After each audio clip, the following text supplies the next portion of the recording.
என் தன்மான சிங்கம், என் தென்பாண்டி சிங்கம் பேசிக் கொண்டிருக்கும் பொழுது மீண்டும் அவர் அமர்ந்து எனக்கு வாய்ப்பு கொடுத்திருக்கிறார் என்று சொன்னால் இதுதான் என் அருமை அண்ணன் வைகோவினுடைய அசைக்க முடியாத ஒரு அன்பு.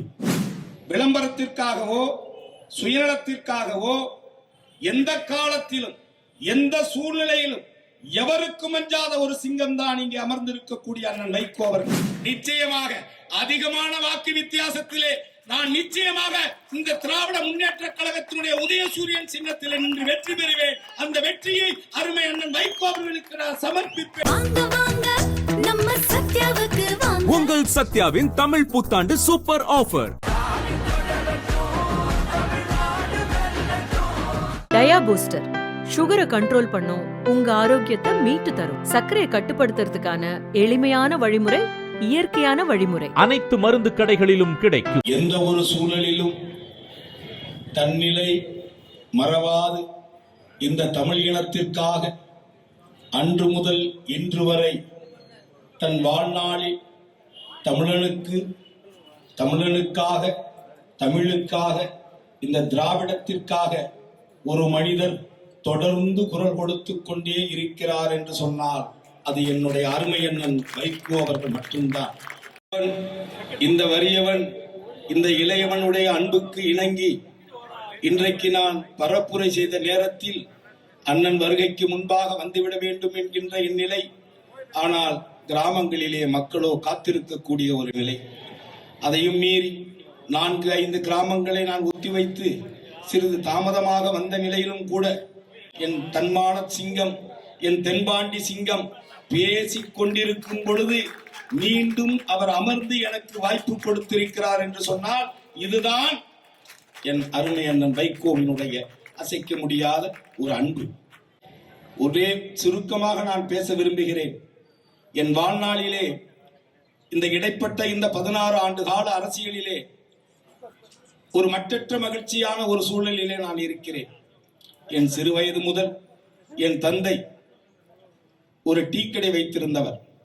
அவர் திராவிட சித்தாந்தத்தின் மீது அதிகமான அன்பு கொண்டவர், பற்று கொண்டவர், உறுதியானவர். அதிலும் குறிப்பாக முத்தமிழறிஞர் கலைஞர் மீது வெறிகொண்ட ஒரு முரட்டு பக்தராக இருந்தங்களிலே பேசுகின்ற பொழுது சைக்கிளிலே அழைத்துக் கொண்டு எத்தனை கிலோமீட்டர் தூரமாக இருந்தாலும் என்னை அழைத்துக் கொண்டு சென்று அவர் தோளிலே சுமர்த்து அதோ பேசுகிறார் என் தலைவன், அதோ பேசுகிறார் வைகோ, அதோ பேசுகிறார் வைகோ என்று எத்தனையோ முறை நான் இவருடைய பேச்சுக்களை கேட்ட ஒரு சிறுவன். அப்பேற்பட்ட எனக்காக நான் பார்த்து வியந்த தலைவர்கள் 2 பேர். ஒன்று எனது தென்பாண்டி சிங்கம் அண்ணன் வைகோ அவர்கள். 2வது இன்றைக்கு முதலமைச்சராக இருக்கக்கூடிய எனது அருமை அண்ணன் மு.க. ஸ்டாலின் அவர்கள்.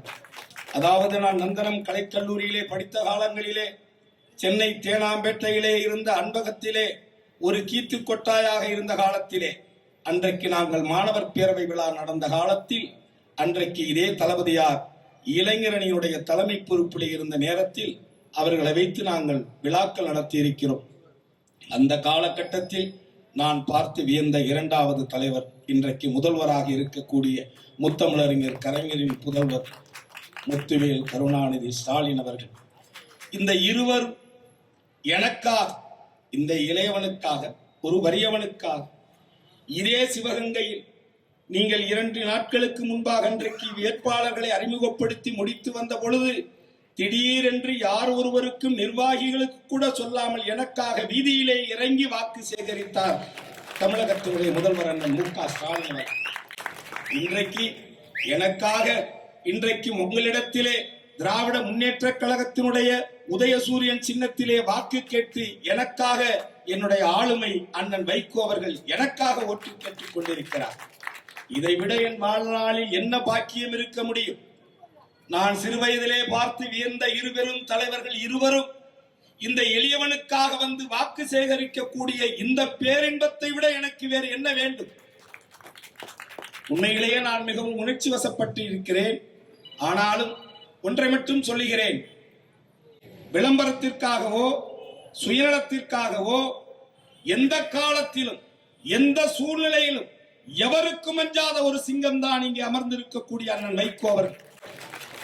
கிட்டத்தட்ட இந்த திராவிட இயக்க தலைவர்களிலேயே அதிகமான நாட்கள் சிறைச்சாலையிலே 4 ஆண்டுகளுக்கு மேலாக 30 வழக்குகளுக்கு மேலாக சிறைச்சாலையிலே இருந்த ஒரே தலைவன் திராவிட தலைவன் அண்ணன் வைகோ அவர்கள் மட்டும்தான்.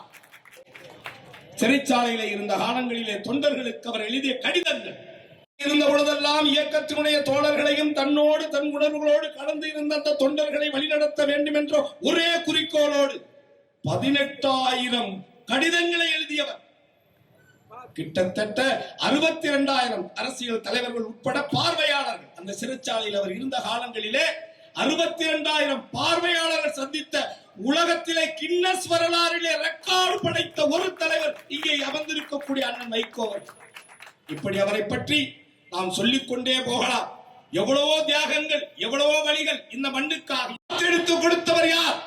வைகோ அவர்கள் தான். வைகோ அவர்கள் தான். நான் இளமையிலே இருந்து ஆலங்குடியிலே ஆரம்ப பள்ளி படித்த காலம் பார்த்து வியந்து கொண்டே இருக்கிறேன். அந்த சூழலில் அவர் சொன்னாரே, எதற்காக ஏற்படுத்திக் கொண்டேன் என்று சொன்னாரே, அங்கேதான் அண்ணனுடைய ஆன்மா இங்கே நிலைத்து நிற்கிறது. எந்த ரூபத்திலும் அந்த ஆரிய சித்தாந்தம், அந்த RSS சித்தாந்தம், அந்த சங் பரிவார கூட்டம், அந்த கூட்டங்கள் எந்த ரூபத்திலும் எந்த முகமூடியிலும் இந்த தமிழகத்திற்குள்ளே நுழைந்துவிட அண்ணன் வைகோ அவர்கள் இந்த உடன்பாடை ஏற்படுத்தி இருக்கிறார் என்பதை உலகம் அறியும், நீங்களும் அறிவீர்கள். அந்த வகையிலே தான் நானும் இன்றைக்கு நான் ஒரு சமுதாய அமைப்பாக இருந்தாலும் கூட, ஆனால் என்னை அங்கீகரித்து அவர் நடத்திய அந்த நடைபயணத்திலே மேலூரிலே அந்த மேடையிலே என்னை ஏறி பேச வைத்து அழகு பார்த்து எனக்கான ஒரு சமூக நீதிக்காக போராடக்கூடிய ஒரு தமிழ் இனத்திற்காக குரல் கொடுக்கக்கூடியவராக இந்த கருணாசை இந்த உலகத்திற்கு அடையாளப்படுத்தி வரும் எனது அருமை அண்ணன் வைகோ அவர்கள் தான்.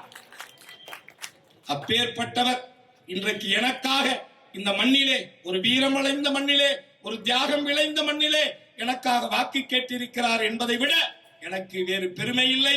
நான் சொல்லிக் கொள்கிறேன், இந்த இடத்திலே நிச்சயமாக அதிகமான வாக்கு வித்தியாசத்திலே நான் நிச்சயமாக இந்த திராவிட முன்னேற்ற கழகத்தினுடைய உதயசூரியன் சின்னத்திலே நின்று வெற்றி பெறுவேன். அந்த வெற்றியை அருமை அண்ணன் வைகோ அவர்களுக்கு நான் சமர்ப்பிப்பேன்.